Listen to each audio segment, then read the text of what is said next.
जो लोग डायरेक्टली या इनडायरेक्टली प्रधानमंत्री और होम मिनिस्टर की तारीफ करते हैं, मिलने जाते हैं, मैं सीरियसली इस बात को बता रहा हूं, मिलने जाते हैं, उन लोगों का बायकॉट होना चाहिए, वो गद्दार हैं।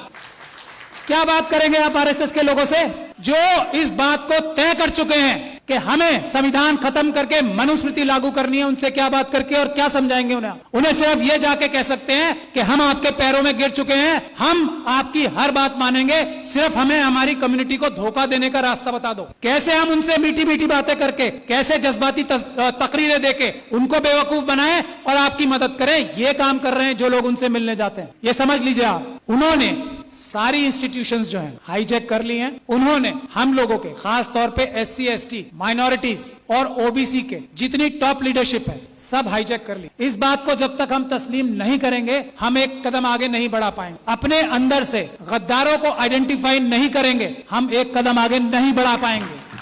सबसे पहला काम है, हम लोग इतने कमजोर नहीं हैं, समझ लीजिए आप, ये गद्दार हैं जो हमारे पैरों में बेड़ियां बांध रहे हैं। आइडेंटिफाई कीजिए उन गद्दारों को जो डायरेक्टली या इनडायरेक्टली ये बोलते हैं कि हेमंत बिस्वा शर्मा एक बहुत अच्छा चीफ मिनिस्टर है। आइडेंटिफाई कीजिए ऐसे लोगों को और उनको पनिश कीजिए, उनका सोशल बाइकआउट कीजिए। ये तो हम आराम से कर सकते हैं। दो रास्ते हैं, कोर्ट का रास्ता है, लेकिन सुप्रीम कोर्ट वो रास्ता नहीं है। कोर्ट का रास्ता जब है जब हम बहुत सारे केसेस, रोज ये पूरे देश को लूट के खा रहे हैं आरएसएस और बीजेपी के लोग, हम multiple cases grass root level पे बहुत सारी जगह पे करें, एक एक आइडेंटिफाई करें आरएसएस के कार्यकर्ता को कि कौन स्कूटर पे चलता था और आज मर्सिडीज में चल रहा है, उसको आइडेंटिफाई करें, उसके खिलाफ करप्शन के केसेस करें। ये एक काम करना होगा हमें। दूसरा, अगर हम पीसफुल प्रोटेस्ट करके जेलों में जाने के लिए तैयार नहीं है तो ये सब बातें बेकार हैं। अगर हम लाठी खाकर जेलों में जाने को तैयार नहीं है, अगर हम गोली खाकर जेलों में जाने को तैयार नहीं है तो ये सब चीजें बेकार हैं। ये चाहते हैं कि ये हम करते रहें और वो जो काम कर रहे हैं वो करते रहें। तो पहला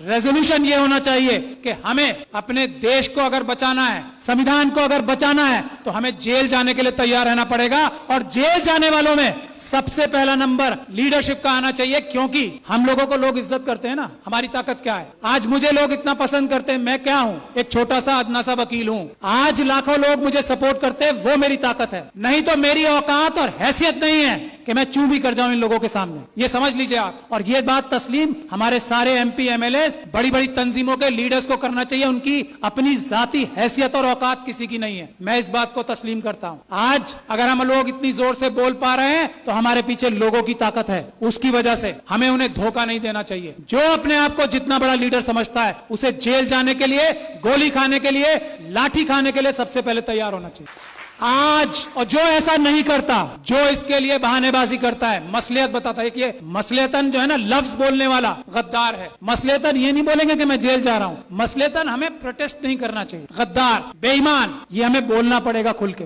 एक बात। दूसरी बात, ये हमारा सबसे पहला इशू आर्टिकल 1 होना चाहिए कॉन्स्टिट्यूशन का। आर्टिकल 1 क्या है? भारत की जो सीमाएं है ना उसको अक्षुण्ण रखना। चाइना 2000 किलोमीटर हमारी जगह खा गया है। हम किसी और मुद्दे पे बात नहीं करेंगे, दो मुद्दे हमारे शुरुआत के होने चाहिए। और हमें होम मिनिस्टर का, हमें प्राइम मिनिस्टर का घेराव इस बात पे करना चाहिए कि चाइना से हमारे देश की सेना अपनी जमीन वापस लेने के लिए बेकरार है। तुम डरपोक हो जो उन्हें रोक रहे हो, इसके लिए हमें प्राइम मिनिस्टर का घेराव करना चाहिए। ये आर्टिकल 1 है, इसके लिए करें। और आगे जाके गोली खाएं। इसके बाद क्या, 2000 किलोमीटर हमारी, जिसको अलग अलग जबानों से हम कहते हैं, कोई भारत माता कहता है, हम भारत देश कहते हैं, उसमें से 2000 किलोमीटर कोई ले गया और हम यहां बैठ के डिस्कशन करेंगे? नहीं, या तो प्रधानमंत्री इस्तीफा देंगे या वो 2000 किलोमीटर वापस लेंगे, नहीं तो हम मार्च करके हम खुद जाके वापस लेंगे। ये हमारा पहला एजेंडा होना चाहिए। दूसरा एजेंडा इस वक्त जो है वो है मणिपुर। अगर मणिपुर के लिए हम लोग प्रधानमंत्री का घेराव नहीं करते,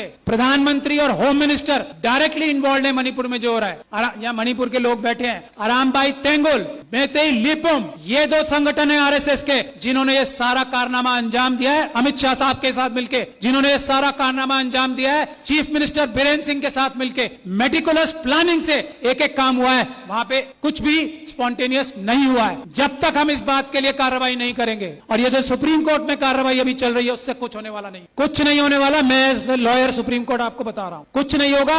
बात 1-2 महीने में आई गई हो जाएगी। उन लोगों के साथ वहां ज्यादती होगी। आरएसएस और बीजेपी पाकिस्तान और चाइना के साथ मिलकर नॉर्थ ईस्ट और सारे बॉर्डर लाइन एरियाज को कमजोर कर रही है। ये हमारी जिम्मेदारी है। आर्टिकल 1 नंबर 1 बचाना सबसे पहले। मणिपुर के लिए हमें जाना चाहिए डेलीगेशन बना के और सच्चाई सामने लानी चाहिए कि आरएसएस ने, अमित शाह साहब ने और चीफ मिनिस्टर ऑफ मणिपुर ने ये प्लानिंग करके अपने कार्डर्स से कराया है। कोई मैती समाज ने नहीं किया है, उनके कार्डर्स ने किया है। गुड़गांव में और नूह में उनके कार्डर्स ने सब किया है। गुजरात में उनके कार्डर्स ने सब कुछ किया है। और दिल्ली के दंगों में हमने ये एस्टैब्लिश कर दिया है कि आम आदमियों ने कुछ नहीं किया, उनके कार्डर्स और उनके भ्रष्ट पुलिस अधिकारियों ने ये सब काम किया है। यही हमें करना पड़ेगा। मणिपुर के लिए प्लान बनाइए कि हम लोग वहां जाएं और एक्सपोज करें कि मणिपुर में क्या हो रहा है, क्या हो रहा था और क्या हो रहा है अब। और उसमें अमित शाह साहब सबसे बड़े चाणक्य हैं। उनको अरेस्ट कराने के लिए जब तक हम कोई कार्रवाई नहीं कर पाते, मणिपुर का कुछ भला नहीं हो सकता। मैं ये बात दावे और गारंटी से कह रहा हूं।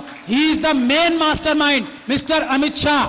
वो वहां जाके बैठे ही इसलिए थे कि उन्होंने ये सब प्लानिंग करनी थी कि सब कुछ ठीक चल रहा है या नहीं। वरना भारत के होम मिनिस्टर में इतनी ताकत होती है, चेयर में, चाहे कोई डफर भी बैठ जाए उस पे। अमित शाह साहब की बात नहीं कर रहा हूं, ये डफर वर्ड उनके लिए इस्तेमाल नहीं किया मैंने। अगर कोई डफर भी बैठ जाए, भारत के होम मिनिस्टर की चेयर में इतनी ताकत होती है कि सब शांति वहां पे एक दिन में हो जाए। लेकिन जो होम मिनिस्टर वहां अपनी प्लानिंग ही करने गया था, इंप्लीमेंटेशन देखने गया था गुजरात मॉडल की, वो उससे क्या उम्मीद करते हो? आज तक किसी आदमी ने यह बोला है कि Amit Shah is the main mastermind of Manipur? नहीं बोला। यही हमारी कमी। तो मेरी यही गुजारिश है, एक तो जेल जाने के लिए जो लोग तैयार हैं, गोली खाने के लिए जो लोग तैयार हैं, लाठी खाने के लिए जो लोग तैयार हैं, वही बोले कि मैं लीडर हूं, वरना वो गद्दार है। मेरा ये मानना है। बाकी अपनी अलग अलग राय सबकी हो सकती है। यही एक टेस्ट है। अच्छी से अच्छी बात कोई भी कर सकता है। एक से बढ़कर एक स्पीच देने वाले, एक से बढ़कर एक भाषण देने वाले हम लोगों में भी हैं और आरएसएस में भी हैं। जबान की वैल्यू आजकल 0 हो गई। सड़क पे आए, गोली खाएं, तब बताएं कि मैं लीडर हूं, वरना मैं गद्दार हूं। ये बात तय है। मैं गोली खाने के लिए तैयार हूं आज इसी वक्त से।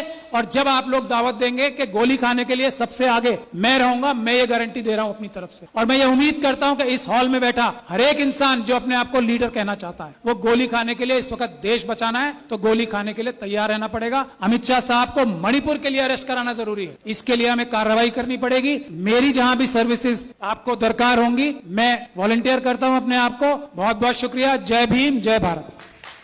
Thank you very much, Shahad Ali.